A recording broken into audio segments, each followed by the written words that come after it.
Sudan, and it's a brand new dawn. The Dawn on iRadio.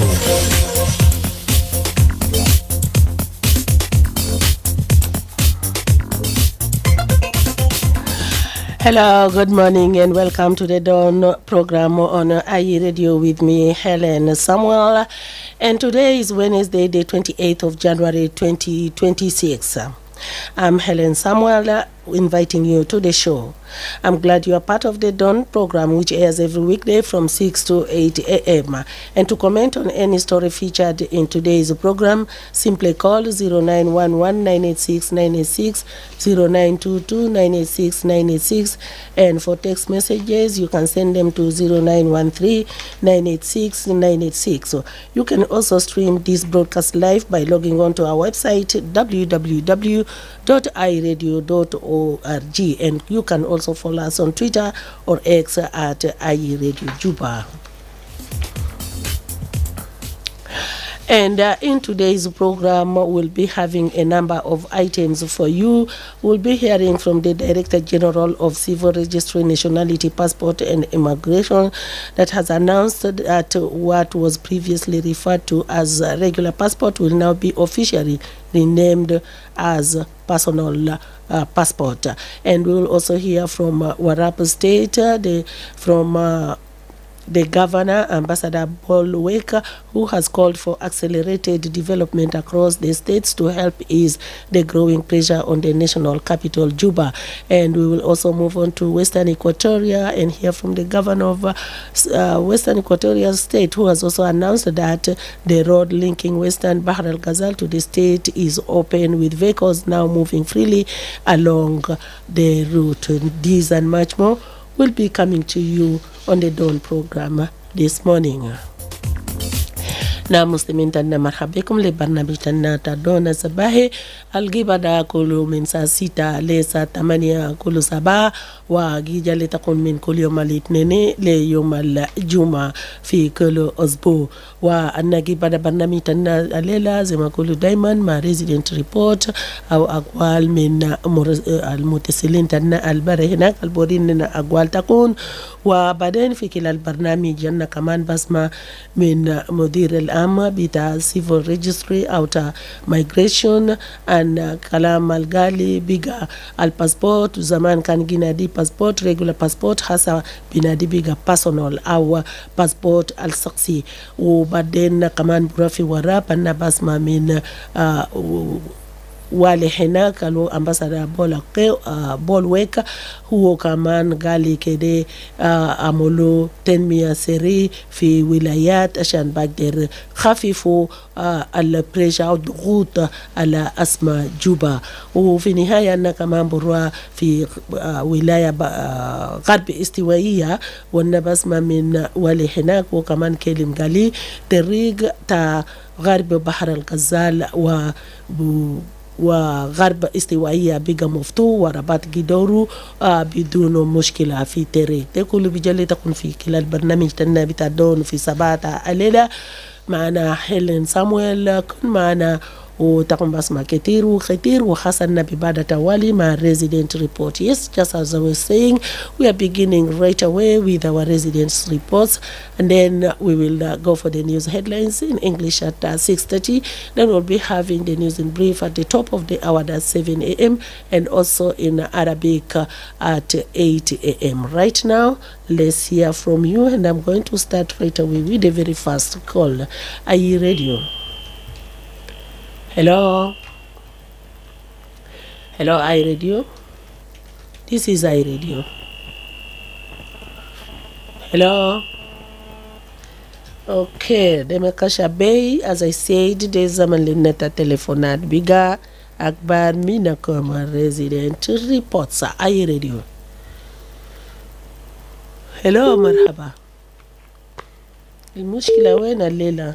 iRadio? Yes, good morning, Mama Hellen. Good morning to you too. Who is the lucky first caller? Yeah, this is Okrut from... From where? Wow, Okurut from somewhere. Sorry. Oh, I cancelled that. But please call back on the same line, 0911-986-986. Let's hear from you. Are you ready? Hello, Yes. Hellen Samuel. نعم. يا صباح الخير. صباح النور، مرحبا. هاي ما انا داير من كتور. نعم مرحبا ايمانويل. والله بجد انت توبك مهم شديد. بجد يعني انا امبارح مشيت في عجوبه لقيت زحمه في محل مايجريشن هناك. وانا قبل كده عملت مايجريشن هناك. الجراد بتاعي بتاع الجنسيه كان طلبوه عربيه بتاعي. من سنة الفال لا حتى انا ما اعرف كان شغل اللي طلعت ولكن امبارح شفت الزحمه كثير. انا قلت بعد ده انا بجي بمشي على الليل ولا بكره عشان اشوف الاجراءات بتاعي عمل. طبعا اكدت الصوره عملتها هي جد كلها. نعم برنامج ده نبجا ونسو بعد انا وانت اخبار خلاص ساسيتو عندنا كويسين الا ما هي هويه لكن دارين مننا خدمات بتاع البلد خدمات زي اللي ذكرتها ده. دارين الطرق بتاعنا ده ناس مريدي ناس يامده ده كله يصلحوا. يا زي شاهدنا يوم ده المسؤول بتاعنا قام خلاص مشى من الصندوق ده عمل برنامج كويس بعدين اشتكى الحاجات اللي الناس يعمل خدمات البلد ده له خدمات بصراحه كده جوا في زحمه شديد ما عنده اي فائده لكن دارين خدمات من البلد كلها في كل الطرق. فشكرا ما عندك كثير. شكرا ايمانويل. لا ان شاء الله تبدوموا لنا بعد عناوين بتاع اخبار عشان بقدر ونسو موجود على جوازات اي راديو. صباح الخير ماما هيلين. صباح النور اهلا وسهلا. أصبحت كيف ولا؟ تمام. لما تكتب من يمبي. يس ماتوكي مرحبا. البالا كويس يمبي ما فواجه لما عمر ما بجريا كان كبار لأنه ما عارفين شنو بعشة علينا. من البالا لكبار البالا كويس ما في المكان أنا بسلم من بتاع عائلة في هذا الكبار يقولوا على 10 ولايات. وفي زمن بتاع التسجيل بتاعي أيضا اللي كتبوا على عشان التسجيل بتاعي في المدارس لأنه إذا ما تسمع لا كان مكان بتاعي مستقبل بالبلد إذا لو كنت يعني مستقبل بالبلد يكون تمام ممكن يعني ممكن يكون كويس. إذا ما في ناس يعني هم الجيل بتاعهم يكونوا بس إرشاد وحاجات بالشكل يعني هم ما بيقولوا في كلام بتاع المدارس ده يا جماعة كويس. إذا البلد يومين دلوا جانا بتاعي يا جرا كويس لا لا بكرة لو بدل سنة ممكن جانا بتاعي يكون كويس. ده يا أنا بقول بتاعي الفاسدان إنه يومين دلوا جانا بتاعي يا جرا خاصة نيتال ما جرا ده إذا ما يكاد جانا كمان ما يا جرا إذا يكون قوي عشان بتاعي في المدرسة يكون قوي في المستقبل. شكرا يا ماما. Kalam Jamil Matoke, Sejilu Jenatake Fe Madrasa, register your children in school, they will benefit you tomorrow and the child too. Ensure their future is secure through education. That's from Matoke in Yambio. Are you ready? Hello, Marhaba. There are you ready? Okay, are you ready? Sabah al-Khair. صباح النور. أهلا معنا منو؟ Hello? Yes. Helena. نعم. أبو جاس فاكو. Yes أبو جاز مرحبا توالي. هاي كويس أنا بهاي كلهم متشكرين بك أنا بهاي أخوي الكلا أول إيمانويل من قطر طبعا ريال ما تسمع صوته من دوا عافية وصحة. السيد جوزيف بيتلقوا هناك بيتعملوا كيو بوتيلي وسلطان جوزيف على سبوشو هناك لبي ما كمان زمان دويل ما سميت صوته سليمان ماما ميري كاترا وجميع متصلين. الناس بكون سهيلة بتاعي سنة أصلا في شهر بارا أنا بيجوا على كلام بعرف أودا شنو لكن أنا بسمعنا كده كنت أودا كويس. نعم. يا محلنا أنا بقدر ترى حاجة بسيط. في أيام الفاد أخواني متصلين ومتصلات بون كتير عن انتخابات. لكن جنب الحال سؤال بطرح نفسه هل الدولة تنا جنوب السودان جاهز للانتخابات؟ إنه إننا ده ثاني إنه ده الوحيد يا جنوب السودان ده نيجنا alternative country أنا بمشي فوقه. انتخابات دي ناس تحتاج فوقه بصورة كانوا يسمعوا هو داي. لكن جنوب الفكر مرتين أو 3 مرات لكده. دول دينا لما انتخابات بيلاقنا كده يجيب لهم شنو؟ انتخابات اللي دايرين ده it will do 2 things. Either it will make South Sudan or it will break South Sudan. أنا بقول it's going to break South Sudan. ليه؟ كانت متذكر في دولة في أوروبا زمان اسمه يوغوسلافيا وكان it was headed by a military general a field marshal called Tito. But today as I speak here, Mama Helena, the Yugoslavia is no more. As it goes into 6 countries. في دولة كانت Western Europe اسمه Soviet Union, powerful country, superpower, threatening America, with the largest army in the world. Army to be double to Africa or Europa. Soviet Union into I higher. Like in Hafsa, Soviet Union is no more. It is divided into 16 countries. Huh? In Africa, we have Libya. It's now in turmoil. In Turkey, one country, one part of the country is headed by General Haftar, another one UN country. In Sudan, in turmoil, in Turkey. In Nigeria, we are going to crash. In Nigeria, we are going to in Takawadi Magrasa, then step and go in Takawad. Girajibu Shaka Leia. Also, listen, as a not legitimate one person only, who don't have gone in charters in refugees, Nakonten Yamafi, Madaris Mafi Turugrafi, that's what and the Kavadekalo Freaking Marate, Terata Marat. Okay, the Kalamta Abjasina Gali Albeled Majahiza. The country is not ready for elections. Think twice before going for elections. Things are still in turmoil. That's from Abuja. But in elections and everything is the decision of the government and the people of the country too, whether they want to go for elections or not. We will leave that to the stakeholders and the people of South Sudan to say or to make the decision about elections. But also, yeah, I'll leave it there. Are you ready? Hello. Yes. صباح النور مرحبا عارفة صوتك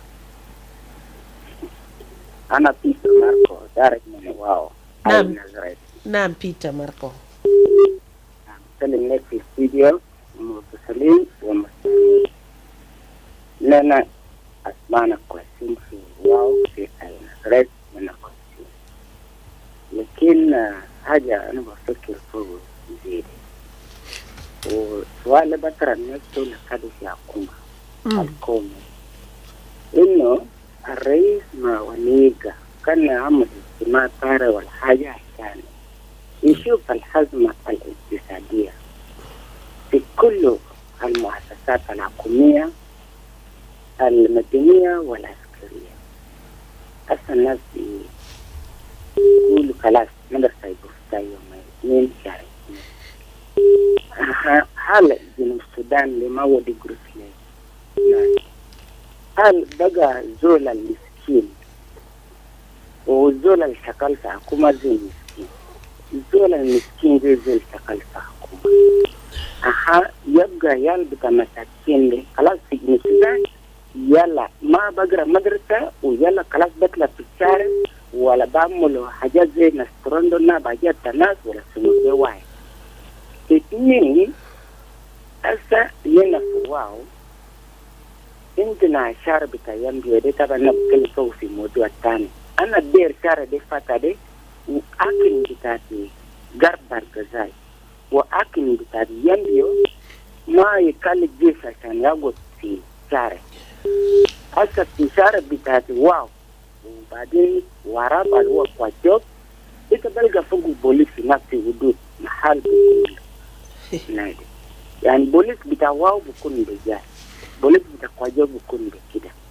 لكن الحاجة اللي الجيش بكون في حدود ده دي حاجة أنا ما دير عشان بوليس يشيلون كتب في حدود بتاعت غرب بارغزال وغرب الاستوائية يكون في المنطقة بتاع الحدود اللي هو بو بوليس أو يكون هنا دي أو الحاجة شوية غير نتكلم.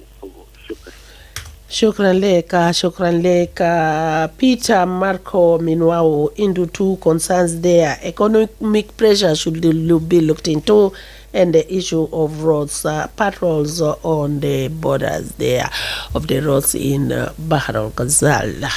Yeah, I think let me take a look at a couple of messages, then I will come back to the calls again. Risala tana hina Happy Monywachi is saying good morning. Awol Malwal is saying watching live from here, River County. Malwal Chidut is saying good morning. James Ngor Makoldit Mading Jr. is saying morning, Aye Radio. Yes, now for your calls. Good morning. Mama Hellen Samuel. صباح النور مرحبا. أبو جاز جونيور من وين؟ نعم جونيور مرحبا تواري. تحياتي لك في الاستديو وكل الستاف اللي عاملين معك في الصباح بتاع الليل. وتحياتي لسلطان جوزيف وبنجان هناك في المخيمات وأبو جاز سينيور وكل المتصلين. أنا أصبحت دعاء عافية ما في حاجة غلطات. أنا بتمنى إنه كل أنحاء بتاعت البلد يصبحوا بعافية. شكرا ماما هلا. شكرا لك. سلام من أبو جاز جونيور. أي راديو؟ هلو هلو صباح الخير. أي راديو؟ هلو صباح الخير. Hello. Yes. Ay, malita bed min telefon. Baje Emmanuel Panado. Naam Emmanuel marhabek. Tafisika? Ma Helen, ita kweli? Ana tamam. Alhamdulillah rabbana. Inshallah fi mauna nina azbana kweli, ma fi haja tani batala al-hasan mauna. Lakin ana idu point, Allah ana dari kalamu fongo. Talanta tasufi da custom. في بداية necessary ناس رسنا الفات إنسان عربي في خاصة لكن حاسة ناس يدوغوا الخبط فمن ناس يبدو في ذات السوق إيجا كان حاجة حصل جدا حاجة كانت في جوا وإنت اللي قلت حشرات إنت يدوغوا الكوغا وكمان ita bikutu boda tage fogo hal akuma malmani jam sulta fasomde le aya sabule ejul kelabinu yani jua la sabi lanu ma mulena kaman rukubari abidugu wolene haya kaman harika bija hasan wara so kelna kule kalam ta khasaran al hasan leta kaman da kal hajat ani kaman rukubar sunna da city council kelini jam fita kasomde asa bikutu nasa hata de kai dugu kubat wala ni habi jib musla so ana der hakuma ta juli Sudan o hakuma ta Central Equatoria aleko Allah salda wana reji fita kasomde asa nas gitu kubat wala ni haya bijib muskila ولسه بيجيبوا يعني بيك حرهية مع بعض وبيجيبوا يعني أساسية بين حكومة ومواطنين أنا دير حكومة في تانا كلا يجي في تخصص يجي مسوق في تخصص وبودي في قرارات ما في ركوبات بتقوينا قال تدوكان ده أبي كل سنة ناس كلا بيني حاجة سادي أصلا كبي كافي وشواري فتاو ما فينا شوارع البيكا يعني جي صار في تسار قال بسوق سوق في تسونا أبو كده وركوبات يبي تقبل بسوا دي أنا ما جرى شيء للدولة سؤال يقول كده قال حكومة في هنا كلي جامل ديماركيشن في سوق في تكلفهم عشان الناس كلا دينه يعني ده حكينا الحبي عشان كيف كمان كلي سيبوا شارع هذه حاجة تاني متافي بعد دخل الدارمات في تومن يبقوا النار ما بلنا قابلين حاجة ده سوايا تاني كمان أنا ما سكلا جدي كلمة جاهزة وشكرا Shukran Emmanuel. Panadol Hinak concerns about the proper building of custom market. I radio. Okay, I missed that one, but yes, I missed that one, but you can call back again and I'll pick the call after this break. Okay, the bill is here. Oh, I don't have enough money on my Momo account, but hold on. How did you do that? Yeah, I took more money from my bank account. I have been in this situation many times. Mata Fekir, use Momo. Mata Fekir, kalam gurush katibi je. Wala takafu min arami. Mata Fekir, galita kan bidafaki. Register and use Momo. Everywhere you go, use Momo. Just dial *200 #. You are listening to Real Radio on iRadio. Your eye on South Sudan. Indeed, your eye on South Sudan. Let's continue with our conversation on the resident report. We'd like to hear more from you. iRadio. Hello. صباح النور مرحبا. واني مركوي. نعم مرحبا واني. أي هي لا تفسير يا ماما. أنا تمام. بدري تجاكم أنا كمان. أي ربنا كده دي لتعافية وسيجتك بونكو اسمه. شكرا. أي تهيأ لا كنت أيمن في كتر. تهيأ لا وجاسينك. وتهيأ لا أخوي دبيت مكوكيو. وتهيأ لا أخوي برو جميزور. وتهيأ لا جوزيف منوس وجوزيف لبنو. ومستمن تعي راديو سوي سباب تعليلا. أنا أزوانا كويسين في ركوة ما في حاجة وتا. حتى أمبارح كان في سكسات بسيط ده بكون كويسين وبداية تخرج ماشي يبدأ. أنا بس عندي موضوع ده ترى فوق يعني. وما تعي أنت عارف يعني في حاجات ماشيين بطال لكن طبعا الناس مرات بيسكت على. أنا عندي اثنين حاجات. الموضوع أولنا كلام تنا حتى عراري. بالذات في سنتر الكوتيرا وبالذات في جوا كاونتي تحتي. حاجة دي ماشي بطال يا ماما هيلن بجد. لكن أنت عارف لما أنت تقول كلام ده بقول إنه تزول قبلي وكده.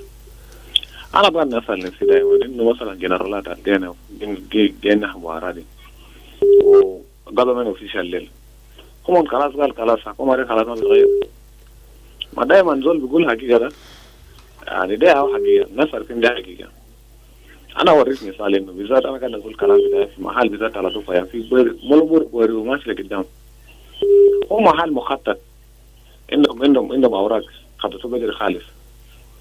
حكومة ده يسلم نسيانه حصل إنه في مقاومة. لكن ناس لو مشيت في الملور ده يعني الناس فاتوا الشوارع وظلموا الخوش ممكن يقدروا الليلة وبكرة. حال الناس اللي كان بيرسل لهم ده حكومة ما قدر يليف نازل ولا طبعا عشان كده قد نقول إنه مرات حاجات من فيها هذه خاصية. لأنه هسه لو مشيت في الملور ده وأنت مشيت في زيادة بوريجي وفي بوري بالذات في بوابة بوري ده في ناس كبار خالص زول بنا بيت ما شاء الله وزول عمل خوش ممكن كبير خالص. بعدين مثلا منو يهو بيكون خسران لأنه لو جاء ناس ممكن زول فيها حكومة جديد جاي إنه ممكن بيهتم بالشعب أكيد هيلزم محل وهيدي ممكن ناس سيادة مالنا أوراق عادي لأنه هذا دي في الجنوبين كله ما بس يجي ولا دوره. بحاجة الثالث إنه هذا أنا ورثني يا ماما هيلن. أنا سمعت قبل يومين ولا 3 ورا هناك إنه كان في مصنع تاع سجاير فتوى في حالا هنا جنوبين دارين سجاير ودارين مرايف لأنه ترى المصانع الفترة في الجوبة هنا بالذات في جنوب السودان ما في مصنع تاع صابون ما في مصنع ممكن تاع عصاير إلا مصنع تاع مريسة ويهونا سجاير السيارة. حال الدولة بتقدم بحاجات ده ما أنا عارفين إنه سجاير ومريسة دي حاجات تكيف يعني بتشتغل خلاص شغل كويس إنه حاجات كله مكتمل أنا هي بفكر في الحاجات ده. لكن أنا أعرف ناس أنا كبار قد رخص للناس اللي يفتح مريسة مع المصانع مريسة ومصانع السجاير ده غير جينا ورا أنا ما اشتغلت حاجة. أنا كان اشتغلت حاجة خلاص أنا مضطر أنا عملت حاجة بعد كده نيجي نقول في السيارة تاعي أمشي لنا جزازة واحد خلاص. عشان كده أنا قاعد نشوف إنه حكومة ده قاعد يدمر في الشعب بتاعه لأنه زول ده يفتح مصنع السجاير قلت له يا أخوي أنا ما أقدر ندم من هذا ما بوديك لانسس. لكن أنت مصنع صابون مصنع عصاير مصنع زيت دي حاجات دايرين نفوز الحالي. شكرا جزيلا مهلا. Okay, de Shakawi Wusota wani hinak min Rockaway kaman fi gadaya ala muhim ala giligo nas fi junub Sudan. Shukran tatara hatari kalama del wa taban debiga hajat felan azu kere ainulo wa arendiri salahina bigulu de akok mawen deng is teng tieng is saying good morning Mama Hellen, we need peace in this country, not war. And Menta Mawen Magok is saying from Wow, good morning iRadio, my greetings going to the listeners of iRadio and you in the studio. We are actually fine in Wow. I hope all South Sudanese are fine this morning too. Keep your comments coming. iRadio. iRadio, Sabah Khair, good morning Mama Hellen. Good morning to you too. Batista hermano من القري. نعم باتيستا. سلام بتاعي ببدأ معاك في الاستوديو بتاعي هذه وكل الستاف بتاعكم. وسلام الثاني بمشي لكل أصدقاء بتاع البرنامج بتاع الشو بدون الصباحي الدردشة الصباحية وكل الناس اللي بيتصلوا في زمن الصباح زي ده أنا بسلم لهم واحد من هو الزول لحد آخر زول بعدين بيجوا بتاع شو الصباح. نعم. وسلام الأخير بمشي للمستمعين لهم كتار من المتصلين في كل جميع أنحاء بتاع جنوب السودان 10 ولايات ديل و3 المناطق في الرياض وفيامات بتاعه حكومات كله. يعني أنا بقول ربنا يشفيهم والفقد وناس يقول الرب وعسى الرب وعسى يقول الرب مبارك.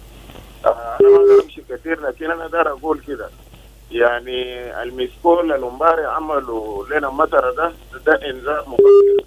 بعدين المثل بقول له أنظر لمن أنذر. إننا شوارع كثير حسي يحتاج انه يراجعوا قبل ما خريف زمان يجي. وانا بقول كلام ده بالذات يعني انا ما مندوب ولا ناتج الرسمي بتاع مواطنين بتاع الجندله من بوابه له وجاي لجاي، لكن انا اتكلمت في كلام ده كثير من السنه الفاضيه او في السنه دي برضه انا لسه بتكلم فوق عشان انا مواطن وده شارع بتاعي وده شارع في بلدي وفي محل انا ساكن فوقه. بوابه بتاع له ده يا اخوانا شارع ده من البيت لحد ما تطلع منه ما كويس كله. لكن شوف هسي المواطنين ساكت في شباب بيجوا درداكه بملوه شاري ده حبة تراب في معلاد الفي ناس بدهم 500 البدي ألف البدي 2000. يعني انت تشوف منظر ذاته تكون متعاطف انه ده هو شباب او ده هو اولاد ساكت بيجي يجي يبلوا شاري ويسولوه وسيتي كانسل فيه وحكومه بتاجوز فيه ومسؤولين الكبار ساكنين معنا بعين ده ذاته فيه. في ناس في البرلمان، في ناس في جيوان، في ناس في وزارات كثيره مختلفه وهم قاعدين بيشوفوا حاجه ده بينهم. ما في زول فيهم بيقدر يفتح كشمه ولا يمشي لجهاد المعنيه لشارع يا اخوانا. يا خريف جاي ثاني نرجع في المربع الاول بالسنه الكلام ده ما كويس. ده يعني عيب شديد علينا. وانا قلت الشارع ده ما هين، الشارع ده بمشي لعادي برغزال الكبرى، بمشي لعادي غرب السوايا الكبرى وبينال بمشي لعادي ما يطلع دول جوار. كده الحقونا يا سيتي كانسل بشارع ده ولا كان ده حكومه جوز ولا كان ده رئيس لشؤون الخدمات. شارع بتاع له ده شرطوا لنا قبل خريف ما يجي لانه مباري ده ياو مسكول بتاع خريف. شكرا كراسيا أزمانا كويسين في قريب. شكرا باتيستا لكلام تنبي لكلام المهم. شواري كده لو قبل radio start working on the roads before the rains. Yesterday we had a missed call of the rain and now I have a message here. This is saying James Siata is saying good morning Mama Helen, I'm watching live from Haibazia Jadid Wow Town, Western Bahr Al Ghazali State. My greetings to David Magog, Regina Joseph, Charleston, Uncle Alamina, Mama Ambilia Mario. And then Borimba Joseph is saying good morning Mama Helen Samuel, my greetings going to the listener of iRadio and you in the studio. Yeah, that's Boringa from Yampio. And yes, just yeah, those are the messages. There is one from Kenneth Kwa who's saying you are you're saying you are not reading and I'm here reading the messages. Kenneth, what can I say to that? I'm here reading the messages, but you're saying I'm not reading the messages on Facebook, but I'm reading them. Yeah, let me pick a call. iRadio. The issue is there are so many messages and some move on because we are live, so I have to read those that are in front of me. But later I always go back to the messages sent to me earlier on. And this is Isaac Deng calling in from Durupi South in Juba. Our situation is normal here at Durupi South. Yes. Are you ready? عليكم السلام ورحمة الله. كيف أيريد ومرحب كيف؟ أنا تمام. مرحبا. معنا منو؟ نعم الحمد لله. معكم بشير إبراهيم سيانجو. نعم بشير مرحبا. شكرا جزيلا في وكلة الزمن بتصبح في أيريديو. بالنسبة علينا بجاز وانا كلنا بخير. زي شايفين اننا الشباب في جنوب السودان لكن عندنا تعشيل بشير شوية. انا قادر بكل منظم والحكومة تكلموا الشكلانة كده ننجلها شوية. لأنا كان بقى وصل في زمن الكراكة كده يعني إذا تلقى ينجو كل يعني بقى مليان جبال yani ma takdir za ta stakal fiu za ni na shakalin boda fi yende yani ma takdir za ta ita gari su kuma sai min marad fi yau yani gubar duka katir ma tire ga shan hukuma ya mulana shan ma mikin yaji kubulana shuya zalat shuya fi medina bai shan ma mikin nashi gidawur koyi dan kul masana an karanga giya duka tashin marina shab shiri ba da giya yani a jarbi kul katir la an gubar duka katir sai ya bas kalam bitana shawabi ta ginin shana wala shawabi ta wila garba sai an ga dole kuma azar kale shi fulana kare nasba shuya shan ma mikin yadda min makara la kade fi anzara da medina عشان ما يمكن لازم يدوروا فيه كويس وشكرا جزيلا شكرا لك بشير. كمان تطرح موضوع هناك، لكن طبعا الموضوع ده كمان تانين برجع لحكومة بتاع ولاية على حسب قطتهم، وهم بقدر تروحوا للرئاسة عشان كمان بيشوفوا كلام شواري ده أسبوع ده تقريبا شهر كله ناس قونوا سوفوقو حتى نقبل شوية تقاس مقال كلام مطرة وكده شواري حتى في جوبا هنا نفس حاجة جي حصل. فنتمنى إنه طرق تنا كله بقدر كون كويسة. لصوبة ميمو already في معنا في داك الاستوديو وانا بقى جيروا لأناوين بتاع أخبار. أنا ما بيشيلوا تليفونات تاني، خليكم معنا نبيلي تاني بعد أناوين تاع أخبار. This is iRadio. The iRadio. Your eye on South Sudan. Good morning, Lasuba. Good morning, Hellen Samuel. What are some of the most important updates this morning? Well, coming up at 7 o'clock, the chairperson of the African Union Commission, Mahmoud Ali Yusuf, has called for immediate de-escalation and full respect for the revitalized peace agreement amid a deteriorating security situation in parts of the country, particularly Jonglei State, where escalating tensions and violence have resulted in the displacement of large numbers of civilians. The selection panel for the Commission of Truth, Reconciliation and Healing has announced the completion of the process to select commissioners for the national body. And the Directorate of Civil Registry, Passport, Immigration and Nationality has attributed a delay in the issuance of passport to the change of the Minister of Interior and the subsequent update of the official signature in the system despite receiving the booklets for passport and nationality IDs. This and many more. Thanks, Lasuba Memo. We hope to hear more details later at 7 o'clock. Thank you.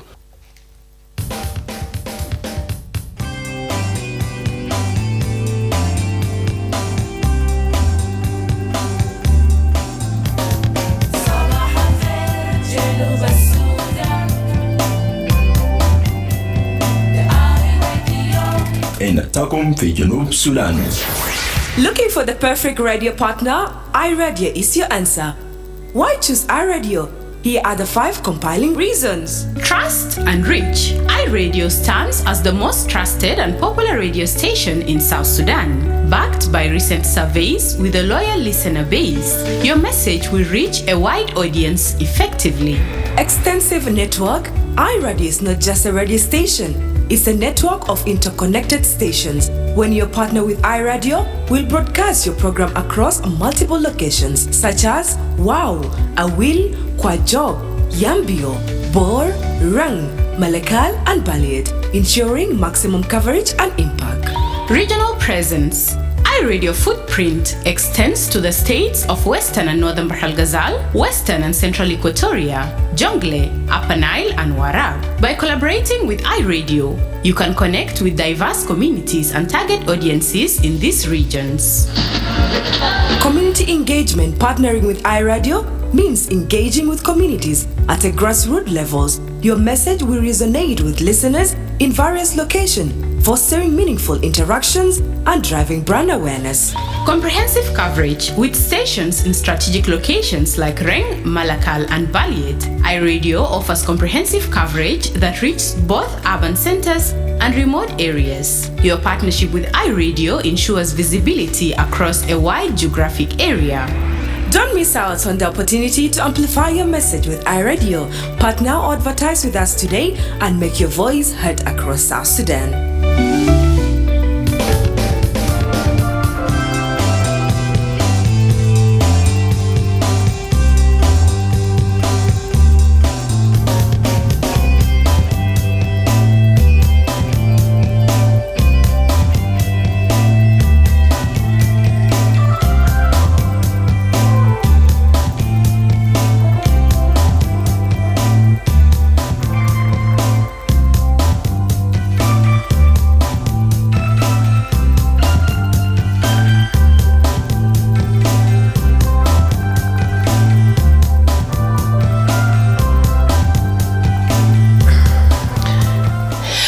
Good morning once again. Welcome back after the news headlines with La Super Memo, and now we are moving on to our first item in today's episode of the Dawn program this morning. The Director General of Civil Registry, Nationality, Passport and Immigration has announced that what was previously referred to as the regular passport will now be officially renamed to personal passport. According to Major General Elia Costa, this change follows directives from the International Civil Aviation Organization, ICAO, which required the adjustment in the terminology to align with international standards. He further clarified that the document itself remains unchanged, with only the name being updated. Let us hear more from Major General Elia Costa, who spoke to my colleague Michael Daniel yesterday.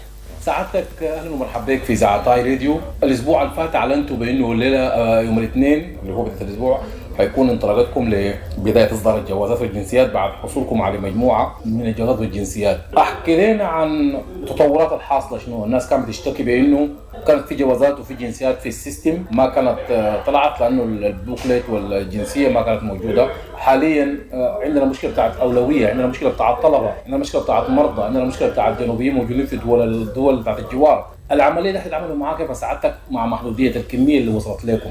شكرا لهاي راديو. انا لي وشرطه اليا كوستا فاستينو، مدير عام الجوازات والهجره للدوله جنوب السودان.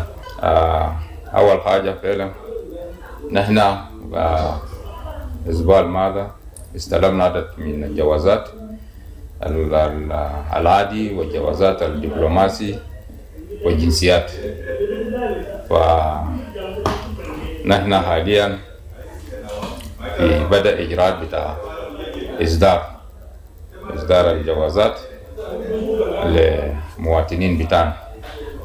فنحن في برنامج بتاعنا ودينا الأولويات للطلبة بتاع مدارس الدارين يمشي لسكولاشيب بالخارج، وبرضو طلبة الموجودين في الخارج أساسا بيقروا هناك وجوازات بتاعهم انتهت المدة بتاعه وبيحتاج للتجديد.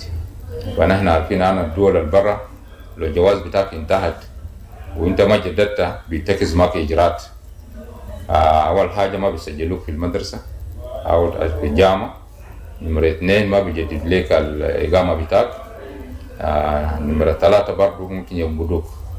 فدي الفئات اللي نحن ركزنا عليهم عشان نبدأ بهم، بالإضافة للناس العيانين. الناس العيانين هل عندهم تحويلات للخارج للعلاج بالخارج. فدي 3 فئات اللي نحن ركزنا فيهم عشان نبدأ بالشغل بتاعنا معهم. طيب أنا شايف برا في زحمة شديد جدا، فأنا ما أعرف الزحمة دي حتقسموها كيف حسب الكلام اللي أنت قلته سعادتك. نعم في زحمة فعلا عشان عندنا حاجات يتراكم كتير في السيستم. كان دي جوازات ولا جنسيات يتراكم كتير. ففي ناس برضو جداد بالعكاس طلبة بتاع مدارس المقدمين للبعثات في الخارج. فده كله جاب الزحمة ده.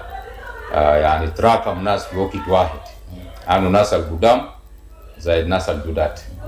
فحاجة نمرة 2 برضو هسه طبعا قبل فترة كان في قرار من مكتبة رئيس الجمهورية بأن النظام بتاع payment يكون ديجيتال. فنحن برضو هنا غيرنا السيستم بتاعنا للديجيتال سيستم. يعني بمعنى ديجيتال يعني بمعنى أن القروش طوالي بنزل في الحساب بتاع ريفينيو أثوريتي. يعني بكون في بنك خاص قاعد عندنا هنا في الإدارة. القروش بوردوها في البنك بالحساب المعنية بتاعت الريفينيو أثوريتي. في الأول كان بيحصل شنو؟ في الأول كان بيطلع إيصالات مالية، بيعمل إيصال مالي وبعدين تدفع لبتاع الريفينيو أثوريتي. لكن حاليا بقى يتغير أنه الدفع بقى مباشر. الدفع بقى بيكون مباشر للبنك طوالي. زي أنت لو لاحظت في بعض من المدارس لما تمشي تدفع رسوم بتاع مدرسة بدوك رقم حساب بقول امشي ادفع في البنك. فده يعود نفس النظام هسه بقى نظام بتاع ديجيتال بيمنت يعني ما في ثاني. طيب الناس بتقول انه الجوازات وصلت من يوم الاثنين او انتوا بديتوا يوم الاثنين، لكن لحد الان ما في اصدار للجوازات حصل. الاشكال وين هو الحاصل شنو؟ اللي عطل الموضوع. نعم فعلا الجوازات جاء منهم الاثنين الفات المفروض نبدا فيه، لكن عندنا في الابديت بتاع السيستم. طبعا السيستم مليان بالمستندات القديمه فكان ما يستخرجوها. السيستم بقى مليان فنحن شغالين في ابديت بتاعه. وبالاضافه لنمره 2 انه في منظمه بيقولوا ايكاو. الايكاو ده هو International Civil Aviation Organization، طلع امر للعالم كله، يعني ما لنا هنا براو انه يغير النظام بتاع الباسبورت. فالنظام بتاع الباسبورت اول بتاعنا هنا كان بيطلع بي ار، فهسه عملوها بي. ممكن توضح للمستمع يعني شنو بي ار يعني شنو بي بي؟ وطبعا بي ار ده في النظام القديم بيقولوها ريجولار باسبورت، الباسبورت العادي. لكن هسه بقى الانترناشونال في كل المطارات الدوليه في كل محل غيروها للبي بي. البي بي ده بيعني بيرسونال باسبورت. الفرق شنو اللي حيضيفوه من البي ار للبي بي؟ يعني بس بنغير الكلمه من بي ار لبي بي، لكن نفس اجراءات الجواز يعني نفس بكون ما نفس في تغيير، بكون نفس الجواز ما في تغيير. طبعا ده بقى حاجه انترناشونال. طبعا يعني انت لو تمشي في اي مطار عشان ما يقول جوازك ده ما شغال، فياونا هنا هسه بنعدل في السيستم بتاعنا لبي بي، النظام بتاع بي بي. ده حياخد فتره ولا حيكون والله هسه شغالين فيه يمكن يعني من امس لحد من الاسبوع اللي فات نحن شغالين فيه بعد جاستيد. ونمرة 2 برضه نمرة 3 اقصد طبعا عندنا وزير جديد جابه. والوزير الجديد طبعا لازم التوقيع بتاعه يكون في السيستم. فنحن برضه بنغير التوقيع بتاع الوزير السابق مع الوزير الجديد. فهذه كل اسباب شويه ادى للتاخير. طبعا السيستم ده ما دار حاجه استعجال، فهو ده نحن شغالين فيه. ولحد يوم امس السيستم بتاع الجنسيات فتحت، فنحن هسه بدانا في اصدار بتاع الجنسيات. فلحد هسه برضه التكنيشيان لسه شغالين في السيستم بتاع الجواز، وفعلا فتحت لكن لسه في شويه تعديلات التكنيشيان شغالين فيه. فدي اسباب بتاع التاخير بتاع اصدار بتاع الجواز. هل متوقعين انه في كميه تجي في الفتره القريبه؟ نعم حسب الاجريمنت طبعا كان الشركه وقعوا مع شركه بتاع بيصدر الجوازات البدين الجوازات انه كل شهر هم بيدفعوا 500,000. معناه كل شهر لما يدفعوا بيرسلوا لنا كميه، يعني بتوقف على التزامنا نحن لو التزمنا كل شهر بيجينا، كل شهر ممكن بيجينا. فان شاء الله يعني عزم في كتير ده يعني بتجينا توالي كل شهر بتقل. بعد كل اجراء بيكون سهل، المواطن ذات لما يقدم ما بيكون في تاخير ثاني. سعادتك الناس دائما كانوا بيتكلموا في جزئيه بتاعت انه يا اخي ليه نحن ما رفعنا الجواز من 5 ل 10 سنه، وكل مره بنتكلم في الموضوع ده. على الاقل ده بيخفف عليكم الضغط وبرضه بيخفف على المواطن. انا ما اعرف هل الحكومه في القريب العاجل او عندها خطط انها تمد فتره الجواز من 5 ل 10 سنوات ولا لسه كلام؟ نعم في برنامج كده نحن عارفين هسه كل العالم ذاته عدى الجوازات بتاعه من 5 سنه ل 10 سنه. فنحن شغالين بنعمل مذكره بنرفع للسلطات الفوق اللي هو مكتب بتاع مفتش العام، بعدين برفع للوزير، بعدين الوزير ممكن يقدمها في مجلس الوزراء للموافقه هناك بتعديل بتاع الفتره الزمنيه من 5 سنه ل 10 سنه. فاحتمال يمشي لحد اسامبل عشان مكتوب في قانون عنه فتره بتاع الجواز 5 سنه. فالتعديل طبعا يمكن يتم عن طريق بتاعه المجلس. كلمه اخيره للمواطنين اللي بيتابعونا في زعطاي راديو وهم عايزين يعرفوا الاجراءات الحاصله وهم يقدموا لجوازاتهم او يستلموا جوازاتهم او جنسياتهم كطلاب ولا اباء وامهات. نعم انا بطلب من كل الناس اللي تقدموا بان نحن الجوازات للخدمه بتاعهم، ونحن برضو جاهزين عشان ندي خدمه لهم بابسط الطريقه. فنحن فعلا يعني شايفين في زحمه كتير، لكن نحن بقدر الامكان دارين صبر برضو من الناس زي ما صبروا في الاوقات اللي فاتت عشان نقدر برضو كل اجراءات يمشي بطريقه صح. ونحن جاهزين هسه في الشغل، يعني بدانا اصدار بتاع الجنسيات هسه، وانا متاكد يمكن من الليله السيستم فتحت بتاع الجواز هنبدا في اصدار بتاع الجواز. في ناس كتار بيجي يعملوا اجراءات بتاع الجنسيه وجواز ما بيجي يستلموا، يمكن ده بيكون زي تالف ولا ده بتكون ما بدور بالعمليه بحد ذاتها؟ والله فعلا دي حالات يعني عندنا هنا كتير. يعني حصل لو انت مشيت في مكتب بتاع ايشوينج المكتب بتاع اصدار بتلقى انه في قريب ما يقارب عن 3 إلى 4 ألف جواز قايد اسياده ما جاء استلم. بتلقى في قريب ل 3 4 ألف جنسيات قايد اسياده ما جاء استلم. يعني حتى في جوازات هسه بقى يعني مدته انتهت وقاعد معنا هنا اسياده ما جاء. فنحن حاليا بنعمل الاجراءات بتاعنا، انت اللي بتجي بنفسك. الزول اللي بيجي العمل اجراءاته القديم وهو يجي بنفسه ياخذ نحن بنطلع له الجواز بتاعه. يعني ما بنعملها عامه كده لاي زول، عشان لو عملناه في ناس كثار ما يعني الطلبات الموجوده في السيستم نعم حيتم استخراجها بحضور بتاع الشخص ذاته بنفسه، ويجي بنفسه ذاته عشان يثبت لنا بانه هو موجود، عشان لو طلعناه هو بيستلم متواتر. Our wetlands in South Sudan are home to many unique birds, including the beautiful black-crowned crane. But today, these precious species are at risk. Long dry seasons, heavy floods, cutting of trees and poor land practices are destroying our wetlands, and the birds are losing their only homes. But together, we can protect them. Plant trees, avoid burning, use natural resources wisely, keep our environment clean. Every small action restores our wetlands. Join community sensitization campaigns in your area. Learn about wetland conservation, sustainable resource management, agroforestry, and how to protect the black-crowned crane and other precious bird species. Save our wetlands, protect our forests, save the black-crowned crane. This message is brought to you by Save the Nature South Sudan with support from International Crane Foundation, ICF. You're tuned in and locked on to the eye of South Sudan, and it's a brand new dawn. نعم قبل شوية نسمع لقاء عاشر بين زميلتنا مايكل دانييل مع مدير العام بتاع الجوازات ميجر جنرال إليا كوستا عن حاجات الباسبورتات والمستندات اللي عملوا هناك. وقبل في بداية أول زول بعد ما شكوى كمان ما كلمت جوازات فعلا وقال زخم شديد وده كان إيمانويل. وبعد ما نسمع كلمت إليا كوستا رايت شنو تعليق تاكي شنو انت داير تضيفوا شنو، لانه كل اسئله تانيين اللي كان قاسلوا هو جزء منه وهو نصو انه في لقاء الحصر على معلومه زميلتنا من داخل الاستوديو بتاع مش من داخل الاستوديو، هو كان ماشي هناك في جوازات حتى تكون اسمع قالي كان في زحمه شديد. عندك اي تعليق؟ انا بشيل تليفوناتك وانت طوالي اي راديو. يس ماما هيلن سامويل. اهلا وسهلا مرحبا. Your colleague Simon Obaingol from Wow. Yeah, Simon. I'm really appreciate the topic that the minister has narrated just right now. Yeah, that's the Director General, not the Minister. Yeah, wagwanu so kalam de lakini dema wazir de mudira la ambita jawazat al General Elia Costa. Yeah.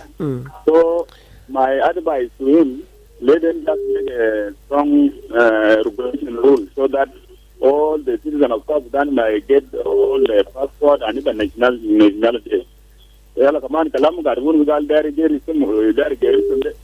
The issue is not the changing of the name. We need all passport and nationality to be there all the time, to be available. Whenever someone going to apply for it, you can get it on time. With the low price of the charges. When they came, no? Yeah, أنا معاكي وصل. Yeah. يلا زمان نقول بعدين وبعمل إجراءات يلا بتشيل زمان ولا يعني ده صعب شوية جدا يعني المفروض كل يوم أنا أقول عمل كلا كارينا يلا بشوف جنسية بعمل أسبوع ولا أسبوعين ولا شهر كامل هذا هنا في ولايات خاصة في تجار كبار الناس في ناس بقومين ما يجين جوا كلا جنسية في مال ده جنسية المفروض هذا الدواء ده يعني المفروض ما لنا ده بنشتغل فوق ولكن لو الناس كلهم ماشيين جوا يعني طلع جنسية بيجيبوا كله يعني بكون صعب شوية. أوكي. يعني ما ما جاء الفكرة اليوم أنا أعمل قرار هنا من جوا جنسية بعمل كم شهور ولا كم أسبوع وكمان قروش بيكون معروف ما ثاني بقول ما يقول لي لا ثاني ما بقول لا دي 800 وده كله كلام ما مثل يعني هلا. اوكي. كلام تعبانين اساسا. So the issue of the nationality and passport let them just make the right decision. طبعا عايزين ما في جنوب ولا. يا شكرا صوتك يوصلوا إن شاء الله إليا كوستا كمان صوتك يوصلوا أو مسؤولين في جوازات عشان بقدر عملوا المفروض بيكون بحصل لكل ناس زي شكوى هنا كلام ولايات كمان من بيعني زي تكون اسمع في زغم في جوبا دي بقى ديسيشن من يا بعملوا أو قرارات من يا بيطلبوا أي راديو. هلو أي راديو. اوكي قبل في زول قال انا ما قاقرا رسائل لكن انا قاقرا بس رسالة تو بيكون الروح تهت لكن كده انا قاقرا 2 كمان انا بشيل من تكون تليفون تو بيلي كريستوفر جورجي saying good morning Mama Hellen Samuel, I'm watching live from Western Equatorial State Yambio. My area is doing well and pass my greetings to all the followers and listeners plus regular callers of Aye Radio. Taban Anthony saying I'm watching live from Qatar and Anyuat Ajobi is saying good morning and this is Nani he's saying okay, the message disappeared again. Okay, yeah, Anyuat Ajobi is saying good morning. Are you ready? أي راديو صباح الخير ماما هيلن المرة الثانية ده بقى تيستا أرمانو. مرحبا تيستا. أي والله بنشكر مدير بتاع الجوازات اللي هي قصة شديد في مجهود اللي هو عمله عشان إنه يقدر يستأنف المستندات بتاعت المواطن. نعم. ده كلام مهم جدا جدا. ده هو الحاجة بنشكره فيه. وبنشكر الاستاف بتاعه كله معه. أنا بس دار أقول كده اللي هي قصة هو طبعا ده تسجيل وهو بيجا ما معكم في الاستديو سجلوا ده صوته بس لكن كانوا بس ما تليفون بس هذا أو ناس شغالين قريبين معهم في مكتب الاستاف بتاعه ولا الناس كله القريبين دول بيستموا معه ده. الكلام اللي هو بيقوله إنه أي زول اللي يجي بنفسه بعد ذلك يقوم يستخدموه إنه يستخرجوه إجراءات بتاعته. الكلام ده أنا بشوفه هو شوية ما كويس لأنه أنا بقول كده ليه في ناس هم كانوا في ولايات ورسلوا أرانيك بتاعهم هنا وبمستند رسمي ويعني يفترض إنه الأقرباء الرسلهم بمستندات ده ما حاجة قال الزول ماشي يعمل بها حاجة بطل ده مستند بتاع زول وباسمه بالكامل فوق وياهو ده قريب وانتوا بيشيلوا بيانات بتاعه تكتبوه بهنا وتسلموه حاجات ده بهنا ممكن كلام زي ده يحصل لانه انا بقول كده انه ما عندهم لسه دين في الزول ده قال في باقي قروش دايرينه منك وكان باقي قروش ده ما جابوه ما بيسلموا لك مستند بتاعك حاجات ده ما كله دفع مقدما انت بتدفع اوريدي قروشك كله كامل كلاس ياهو بيطلعوا حاجات فعشان كده كان ناس جو بارانيك يسلموا لهم من حاجات ما يعبسوا قال لي سيديو يجي في ناس ذاتهم من برا تسوى السودان فهذا اقتراح شكرا. شكرا بس كلامنا بيفهموا انه ده في مستندات القايد هناك في سيادة فعلا دفع لكن هم جا وشالوا زمن طويل ونسل زي ده كان جي جا بيجا ياهو كريجا بنفسه عشان يبجا يمكن اجي تول بيكون ممكن زول تاني بقدر زوي انا ما اعرف لكن ده على حسب فهم تاعي. رسالة هنا بيقولوا good morning Mama Hellen Samuel watching you live from Wow Town. Pass my greetings to all listeners and regular callers of Aye Radio including you in the studio. Thank you. Margaret Ali Tayeri saying good morning Madam Helen, have a blessed day. Maggie from Gudele, thank you. And Kwarwala Gopi saying good morning Mama Hellen Samuel watching you live from Wow Town. Pass my greetings to all listeners and regular callers of Aye Radio too and you in the studio. Thank you. Aye Radio. Hello. Yes. Mama Hellen Samuel. صباح النور. سليمان من هيتراها. نعم سليمان انت بتغتسل عشان ماما هلا انت جبت موضوع كويس بتاع جنسيات والجوازات لكن تعرف فعلا ان جينا كان انما يعني زي احنا برا من عالم لانه النظام بتاعنا بتاع الجنسيات والجوازات يعني ما زي باقي الدول اللي قاعدين نعمل زمان اي مست ريمبر الجواز بتاعنا كان من افضل الجوازات على مستوى بتاع افريقيا لكن ناس الفاليو بتاعه وقع يعني بقى يعني ما زي بتاع زمان ليه؟ لانه بكروكات اللي يحصل في البلد على اسف وهذا من الامن زاد الموجود في البلد وكده خلي بالي بتاعنا بتاع الجوازات وضع تعرف كده جوبا يا ما جنوب السودان جوبا يا ما ساعة السودان انك نقول في ساعة السودان we mean 10 states of South Sudan and also 3 يعني administrative بتاع الموجود في South Sudan. من المفترض اي ولايه بيكون عنده مكتب هناك، واي ولايه لازم كان يطلع جوازات، يعني لازم كان اي ولايه بيكون عنده محلات بتطلع جوازات، لكن بس الناس يركزوا بجوبا جوبا جوبا جوبا. وانا قاعد زول السيستم ده تاني بكرب طلب بتاعي يا ماما هيلن سماسرة الهناك ده كليا كوستا ولا كلي وزراء ده كليا خدت عيون خويس سماسرة، لأن في ناس في ذاك المؤسسة هناك شغالين سماسرة بس زول بمشي هناك يعني بيشيلوا منه قروش كتير. ما كان جوازات، ما في جوازات، كان شغال، لكن ناس قاعدين يدخل قروش كتير يا ماما سامويل. يلا بقى من سيرة الناس المساكين زي انا ده يا بقى خطاب. في ناس بتاع مدارس، في ناس داير سفر برا في العلاجات، في ناس دايرين يمتحنوا عشان تطلع جواز ولا تطلع جنسيه في مشكله. فانا بتمنى كلام ده ما عشان ثاني يعني كان الناس بيجي قريب سنه سنتين جواز ما في، سنه سنتين جنسيه ما في، ده كأننا جايين زي بدون لازم يكون يوم باستمراريه. ان شاء الله ان شاء الله يا سليمان. كده انا داير شيل واحد تليفون قبل ما نمشي لاخبار في راس الساعه. بس ولا لانجي شيل ده كلامتك كده يكون مختصر. اي راديو اي راديو كلام مختصر وتعليق عن كلام لا اسمع من إليا كوستا. مرحبا جونيا من واو. يس مرحبا. بس انا داير نقول ماما هيلن الناس بتاعت الهجره والجوازات التراكم بتاع الحاجات اللي عندهم هناك ده هم ياو سبب فوق. خلوهم بس رسالتي لهم على اساس انه خلوهم يحاولوا يكففوا الشغل اللي عندهم ده عبر ولايات. هي حاجه اللي بتتعلق بولايه خلينا يرسلوا في ولايه والولايه يقوم بالشغل بتاعه، وهم هناك في في في في في, في الحكومه القوميه يقوموا بالشغل بتاعهم. ده الحاجه اللي بس انا داير نقوله. شكرا أبو جاز جونيور، شكرا لك. you kept your word. كلام مختصر. أي راديو اوكي زمن ده ما كشبي، لكن زمن بقى قصير، مسافة نقصت نزل الكجمع كبار. بس خلينا نزوروا لرسائل هنا. ريتسون وتاتو is saying good morning I radio listeners, writers and followers. The fee for receiving a nationality or passport, can they remove that? Thanks. This is a question to the authorities there. Barak Peter is saying good morning Mama Hellen Samuel and all the listeners on the regular callers of iRadio across the country. I'm watching you live from Yambio. And Elian Angelo Andrea is saying good morning Mama Hellen, watching you live from Wow. And yes, that is it. As we are approaching the news, I will just have to stop there, and then we will continue into the second hour with more coming to you on the Dawn Show this morning, whereby you can also share your views, because we'll be hearing from other states too. But thanks for participating actively on this first hour of the Dawn program. Join me again just after the news. هل بتفتش على راديو مثال